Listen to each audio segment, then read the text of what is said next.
ದಾಸರಳ್ಳಿ ಕ್ಷೇತ್ರದ ಶ್ರೀ ಭುವನೇಶ್ವರಿ ನಗರದಲ್ಲಿ ಶ್ರೀ ಭುವನೇಶ್ವರಿ ಜನಜಾಗೃತಿ ಸಂಘದ ವತಿಯಿಂದ ಶ್ರೀ ಅಣ್ಣಮ್ಮ ದೇವಿ ಉತ್ಸವ ಹಾಗೂ ಅದ್ದೂರಿ ಕರ್ನಾಟಕ ರಾಜ್ಯೋತ್ಸವ.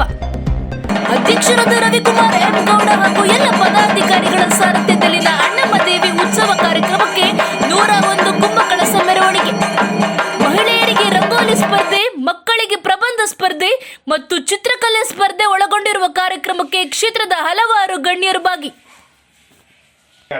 ಪ್ರಿಯ ವೀಕ್ಷಕರೇ, ಎಲ್ಲರಿಗೂ ನನ್ನ ಹೃತ್ಪೂರ್ವಕ ನಮಸ್ಕಾರಗಳನ್ನು ತಿಳಿಸ್ತಾ ಇದ್ದೀನಿ. ಇದು ಭುವನೇಶ್ವರಿ ಜನಜಾಗೃತಿ ಸಂಘ ನಮ್ಮ ಭುವನೇಶ್ವರಿ ನಗರದಲ್ಲಿ ಅಂದರೆ ಟಿ ದಾಸರಳ್ಳಿಯ ಬೆಂಗಳೂರಿನಲ್ಲಿ ಇರತಕ್ಕಂಥ ನಿವಾಸಿಗಳೆಲ್ಲ ಮಾಡಿಕೊಂಡಿರುವಂಥ ಸಂಘ. ಇಲ್ಲಿ ಈ ವರ್ಷ ನಾವು ಅದ್ಧೂರಿಯಾದಂತಹ ಅಣ್ಣಮ್ಮನ ಉತ್ಸವ, ಅಣ್ಣಮ್ಮನ ಒಂದು 3 ದಿವಸಗಳ ಶುಕ್ರವಾರ, ಶನಿವಾರ ಮತ್ತು ಭಾನುವಾರ ನಡೆಸುವಂತಹ ವಿಜೃಂಭಣೆಯ ಭಕ್ತಿ ಶ್ರದ್ಧೆಗಳಿಂದ ನಡೆಸುವಂಥ ಕಾರ್ಯಕ್ರಮ. ಮತ್ತು ನಿಮಗೆಲ್ಲ ಗೊತ್ತಿರೋ ಹಾಗೆ ವರ್ಷದಲ್ಲಿ ಎಲ್ಲ ದಿನಗಳಲ್ಲೂ ನಾವು ಕನ್ನಡ ರಾಜ್ಯೋತ್ಸವ ಮಾಡಬೇಕು.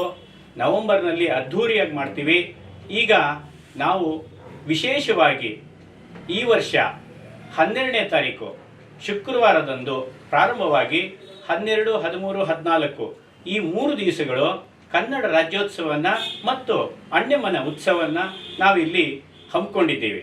ಇದರಲ್ಲಿ ಪ್ರತಿಯೊಬ್ಬ ಮಹಿಳೆಯರು ಮತ್ತು ಈ ನಗರದ ನಿವಾಸಿಗಳೆಲ್ಲ ತುಂಬ ಉತ್ಸಾಹದಿಂದ ಬಂದಿದ್ದಾರೆ. ಮತ್ತು ಇಲ್ಲಿ ವಿಶೇಷವಾಗಿ ಏನು ಮಾಡ್ತಾ ಇದ್ದೀವಪ್ಪ ಅಂದರೆ, ನಮ್ಮ 8ನೇ ಮೈಲ್ ಸರ್ಕಲ್ನಿಂದ ಈ ಒಂದು ಜಾಗದವರೆಗೂ, ಭುವನೇಶ್ವರಿ ನಗರದ ಈ ಒಂದು ಮೈದಾನದವರೆಗೂ 101 ಕಲಶದ, ಕುಂಭ ಕಲಶದ ಅಂದರೆ ಅಮೃತ ಕಲಶದ ಅಂದರೆ ಪೂರ್ಣ ಕುಂಭದ ಸ್ವಾಗತದೊಂದಿಗೆ ಮಹಾತಾಯಿ ಅಣ್ಣಮ್ಮನ್ನ ನಾವು ಇಲ್ಲಿ ಬರಮಾಡ್ಕೋತಾ ಇದ್ದೀವಿ. ಮತ್ತು ಇಲ್ಲಿ ಒಂದು ವಿಶೇಷವಾದಂತಹ ಮಂಟಪದ ವೇದಿಕೆಯನ್ನು ಇಟ್ಟಿದ್ದೀವಿ. ಅಲ್ಲಿ ಶ್ರೀ ಮಹಾಮಾತೆ ಜಗನ್ಮಾತೆ ಅಣ್ಣಮ್ಮನ ಒಂದು ಪ್ರಾಣ ಪ್ರತಿಷ್ಠಾಪನೆಯನ್ನು ನಾಳೆ ಮಾಡ್ತಾ ಇದ್ದೀವಿ. ಅದಾದ ನಂತರ ಪ್ರತಿಯೊಬ್ಬ ಮಹಿಳೆಯರು ಬಂದು ಇಲ್ಲಿ ಆರತಿ ಮಾಡ್ಬೋದು. ಸಾಕ್ಷಾತ್ ಅಣ್ಣಮ್ಮನೆ ಬಂದಿರತಕ್ಕಂತಹ ಈ ಒಂದು ಪ್ರದೇಶಕ್ಕೆ ಎಲ್ಲರೂ ಭಕ್ತಿ ಶ್ರದ್ಧೆಗಳಿಂದ ಬಂದು ಹೆಂಗಸರೆಲ್ಲ ಆರತಿ ಮಾಡ್ಬೋದು.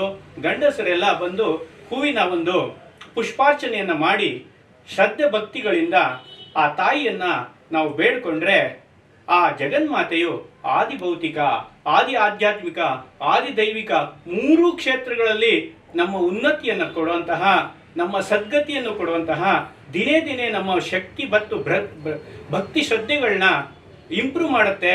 ಮತ್ತು ನಮಗೆಲ್ಲರಿಗೂ ಏನು ಬೇಕೋ ಆ ತಾಯಿ ಮಹಾತಾಯಿ ಕೊಡ್ತಾಳೆ ಎಂಬುದಾಗಿ ತಮ್ಮಲ್ಲಿ ಕಳಕಳಿಯ ಪ್ರಾರ್ಥನೆ. ಈ ಒಂದು ಕಾರ್ಯಕ್ರಮಕ್ಕೆ ತಾವೆಲ್ಲ ಆಗಮಿಸಬೇಕು. 3 ದಿನದಲ್ಲಿ ವಿಶೇಷವಾದ ಕಾರ್ಯಕ್ರಮ ಏನಂತಂದರೆ, ತಾಯಿಗೆ ಮಾಡಿರ್ತಕ್ಕಂಥ ಪ್ರಸಾದವನ್ನು, ಅನ್ನದಾನವನ್ನು ಇಟ್ಕೊಂಡಿದ್ದೀವಿ.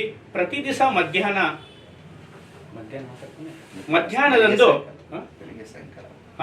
ಮಧ್ಯಾಹ್ನ ಮತ್ತು ಸಂಜೆಯಂದು ಈ ಒಂದು ಅನ್ನದಾಸೋಹವನ್ನು ನಾವು ಇಲ್ಲಿ ಹಮ್ಮಿಕೊಂಡಿದ್ದೀವಿ. ದೇವಿಯ ಕೃಪೆಗೆ ಪಾತ್ರರಾಗಿ ದೇವಿಯ ಪ್ರಸಾದವನ್ನು ಸ್ವೀಕರಿಸಿ ಪ್ರಸನ್ನರಾಗಬೇಕು ಅಂತ ಕೇಳಿಸ್ಕೊಳ್ತಾ ತಮ್ಮಲ್ಲಿ ವಿಶೇಷವಾದಂಥ ಮನವಿಯನ್ನು ಮಾಡ್ತಾ ಇದ್ದೀನಿ. ಪ್ರಿಯ ವೀಕ್ಷಕರೇ, ಇದೇ ಕ್ಷೇತ್ರದಲ್ಲಿ ನಾನು 28 ವರ್ಷಗಳ ಕಾಲ ಹೆಸರುಘಟ್ಟ ಮುಖ್ಯ ರಸ್ತೆಯಲ್ಲಿ ನನ್ನ TV, ಫ್ರಿಜ್ಜು, ವಾಷಿಂಗ್ ಮಿಷಿನ್ ಮಾಡುವಂತಹ ಒಂದು ಮಳಿಗೆ ಇತ್ತು. ತಮಗೆಲ್ಲರಿಗೂ ಚಿರಪರಿಚಿತನಾಗಿದ್ದೇನೆ. ನನ್ನ ಹೆಸರು ವಾದಿರಾಜ ಪ್ರಸನ್ನ. ನಾನು ಸಂಸ್ಕೃತಿ ಚಿಂತಕ ಮತ್ತು ಆಧ್ಯಾತ್ಮಿಕ ಚಿಂತಕ.